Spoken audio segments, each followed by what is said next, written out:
പിതാവിന്റെയും പുത്രന്റെയും പരിശുദ്ധാത്മാവിന്റെയും നാമത്തിൽ ആമേൻ. എന്റെ പ്രിയപ്പെട്ടവർ, ഇന്ന് ജൂലൈ 1-ാം തീയതി ബുധനാഴ്ച. അമ്മേ പരിശുദ്ധ അമ്മേ, അമ്മേ പരിശുദ്ധമേ, ദൈവമാതാവേ, കൃപാസനത്തിലൂടെ ഞങ്ങൾക്കും ഞങ്ങളുടെ ദേശത്തിനും അമ്മ മധ്യസ്ഥം തേടി തന്ന എല്ലാ അനുഗ്രഹങ്ങൾക്കും കൃപകൾക്കും ഞങ്ങളിപ്പോൾ ഹൃദയം നിറഞ്ഞ നന്ദി പറയുന്നു. അമ്മേ പരിശുദ്ധമേ, ദൈവമാതാവേ, 2004 ഡിസംബർ 7-ാം തീയതി ഉച്ചകഴിഞ്ഞ് 2:30 കൃപാസനത്തിൽ സംഭവിച്ച അമ്മയുടെ പ്രത്യക്ഷപ്പെടലിനെക്കുറിച്ച് തിരുസഭയ്ക്ക് സമർപ്പിച്ചിരിക്കുന്ന പഠനരേഖകളുടെ മേൽ സഭാത്മകമായ പഠനം ആരംഭിക്കുവാൻ ഞങ്ങൾ പ്രാർത്ഥിക്കുന്നു. അമ്മേ പരിശുദ്ധമേ, ഭൂസ്വർലോകങ്ങളുടെ രാജ്ഞിയായ അങ്ങേയ്ക്ക് ഭൗമസംരക്ഷണത്തിനായി പ്രപഞ്ചപ്രകൃതിയെ തന്നെ തിരുസഭ പ്രതിഷ്ഠിക്കുവാൻ ഈ പ്രത്യക്ഷീകരണം വഴി ഇടയാക്കണമേ. പരിശുദ്ധമേ, ജപമാല മാതാവേ, സകല കൃപാസനം പ്രാർത്ഥനയോടും ചേർത്ത് ഞങ്ങളിപ്പോൾ പ്രാർത്ഥിക്കുന്ന ഈ കുടുംബത്തിന്റെ പ്രത്യേക നിയോഗം പറ മക്കളെ.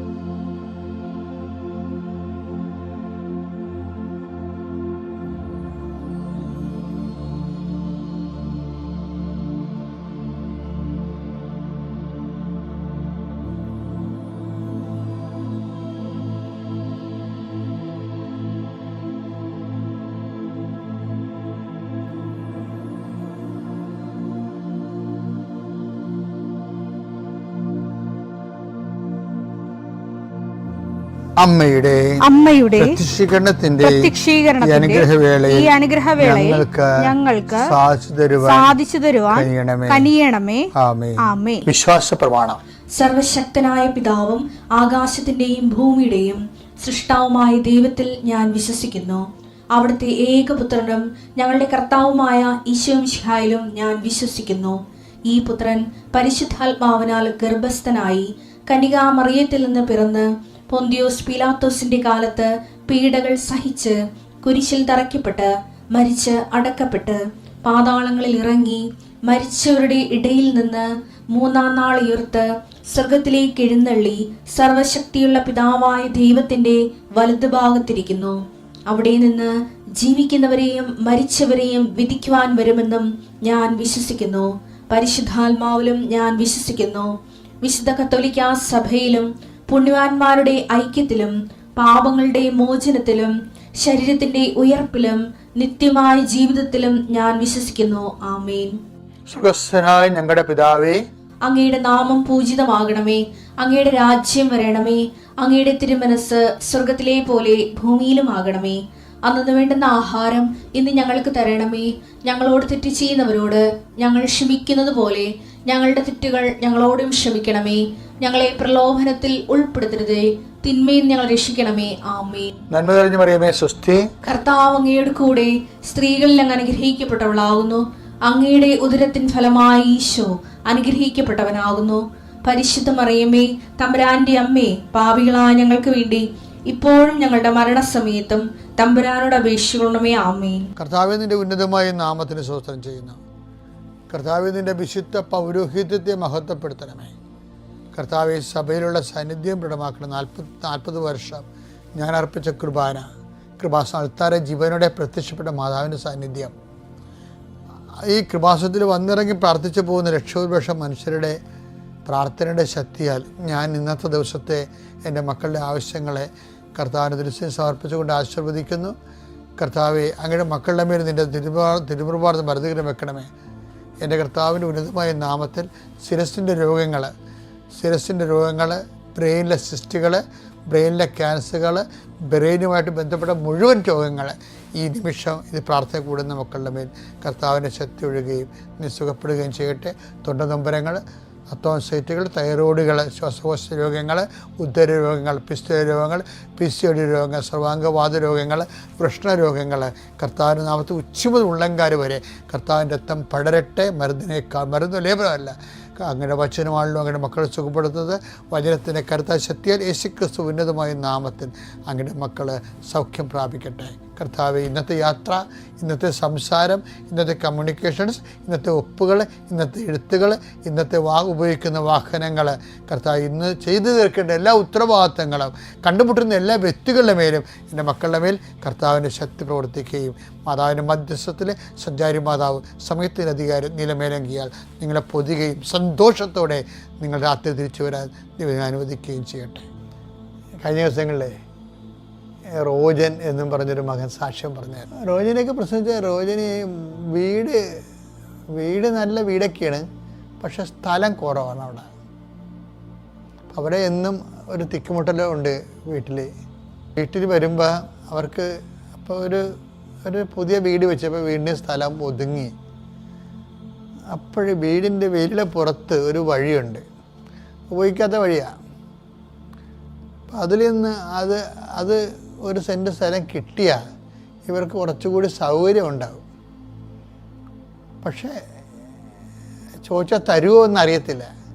ചില ആൾക്കാർ നമ്മൾ ആവശ്യം പറഞ്ഞു തന്നാൽ പിന്നെ അവർ ലോകത്തില്ലാത്ത വിലയൊക്കെ പറയത്തില്ലേ, എന്ന് ഞങ്ങളത് കൊടുക്കാൻ ഉദ്ദേശിക്കണില്ലെന്ന് പറയും. 12 കൊല്ലം നമ്മളെ നടത്തും. അവർക്കൊരാവശ്യം ഉണ്ടാകത്തില്ല ചിലപ്പോൾ. ഒരു ഭാരപ്പെട്ട നാട്ടിൽ നടപ്പുള്ള വിലയാണെങ്കിൽ കൊടുത്ത് കാശ് മേടിക്കണമല്ല. പക്ഷേ ഇവരങ്ങനെ അവർക്ക് കാശ് ആവശ്യമില്ലാത്തത് കൊണ്ട് നമുക്കത് തരാതിരിക്കണം, എന്തെങ്കിലുമൊക്കെ ഏടാകൂടങ്ങൾ ഉണ്ടാവില്ല. അപ്പോൾ ഈ ഏടാകൂടങ്ങൾ കുറേ ഉള്ളത് കാരണം ഏറ്റവും വലിയ ഏടാകൂടം അതൊന്നുമല്ല. ആ സ്ഥലത്തിൻ്റെ ഉടമസ്ഥൻ്റെ വീട്ടിലൊരാൾ മരിച്ച്, ആ കുടുംബം മരിച്ചു. അപ്പം അത് 3 മാസം ആയുള്ളൂ. 3 മാസമായി. അപ്പോൾ ഇവർക്ക് റോജനെയൊക്കെ ചോദിക്കാൻ ഒരു റിലക്റ്റൻസി, ഇങ്ങനെയുള്ള കണ്ടീഷൻ ചോദിക്കണോ. ഇപ്പോൾ നമ്മൾ ചോദിച്ചില്ല, അവർ വേറെ ആർക്കെങ്കിലും സ്ഥലം വിറ്റുപോയാൽ നമ്മൾ എന്ത് ചെയ്യും? ഇപ്പോൾ ചോദിക്കണ്ടേ. അപ്പം അങ്ങനെയൊക്കെ ചിന്തിച്ച് അവസാനം ഇവർ 3 അമ്മയും ഭാര്യയും റോജനും സെപ്പറേറ്റ് ഉടമ്പടിയിലാണ്. ഒരു കുടുംബത്തിൽ തന്നെ 3 ഉടമ്പടിയാണ്. അപ്പോൾ അവർ അവസാനം പരിശുദ്ധാത്മാവ് നിങ്ങൾ ചോദിക്കാൻ പറഞ്ഞു. അപ്പോൾ അവർ ചോദിച്ച് ചോദിക്കണത് വിഷമമുണ്ട്, ഞങ്ങളങ്ങനെ ഉദ്ദേശിച്ചിട്ടില്ല, നിങ്ങളെ വിഷമിക്കാൻ ഉദ്ദേശിച്ചിട്ടില്ല. ഇപ്പോൾ വീട് വെച്ചപ്പോൾ ഒതുങ്ങിപ്പോയ സ്ഥലത്തകത്ത് പെരുമാറാൻ സ്ഥലമില്ല, ഞങ്ങൾക്ക് 1 സെൻറ്റ് സ്ഥലം കിട്ടിയാൽ കൊള്ളാമെന്ന് പറഞ്ഞു. ഇവരോടത്ത് എന്തെങ്കിലും 1 കൊല്ലം കഴിഞ്ഞ് തരാമെന്നവരൊക്കെ പറയുമെന്ന് വിചാരിച്ചത്. പക്ഷെ അവർക്ക് കാര്യങ്ങൾ പെട്ടെന്ന് മനസ്സിലാകുന്ന ആൾക്കാർ, ആ വീട്ടുകാർ. അത് പറഞ്ഞ് അതെന്താ, കുറച്ച് പണിയുണ്ടത്, വീട്ടുകാരൻ്റെ പുരയിടത്തു നിന്ന് പേരിൽ നിന്ന് എൻ്റെ പേരിലോട്ട് മാറ്റണം, എൻ്റെയും പിള്ളേരുടെ മേലോട്ട് മാറ്റിയാൽ തരുന്നതിന് കുഴപ്പമൊന്നുമില്ലെന്ന് പറഞ്ഞു.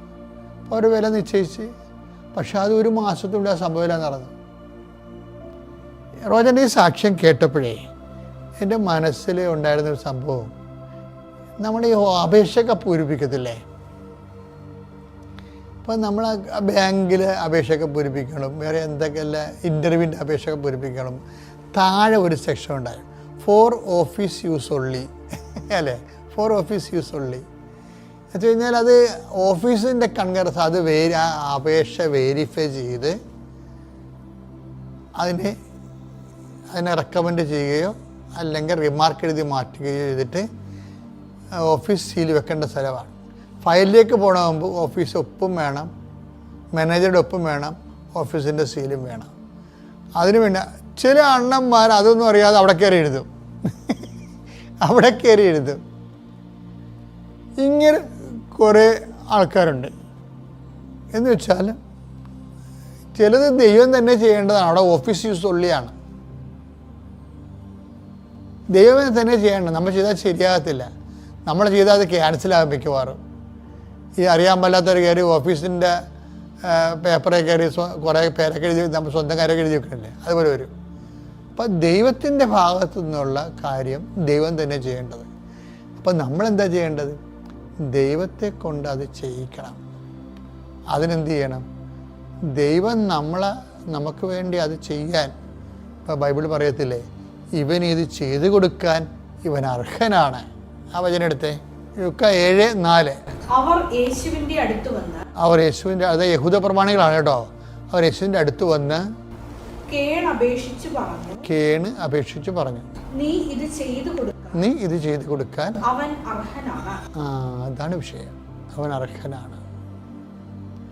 അപ്പം നമ്മൾ ഈ 4 ഓഫീസേഴ്സ് ഉള്ളെന്ന് പറയുമ്പോൾ നമ്മൾ ചെയ്യേണ്ട, അത് ദൈവം ചെയ്യാനുള്ള ദൈവം ചെയ്തോളൂ. പക്ഷെ നമ്മൾ ചെയ്യേണ്ടത് എന്താണ്? ഇത് ദൈവം അത് ചെയ്തു തരാൻ, ആ ഓഫീസിലെ വർക്ക് കൺകറൻസ് ചെയ്തു തരാൻ, സീൽ ചെയ്തു തരാൻ, സൈൻ ചെയ്തു തരാൻ നമ്മൾ തന്നെ ദൈവദൃശ്യനെ അർഹരാക്കേണ്ടതുണ്ട്.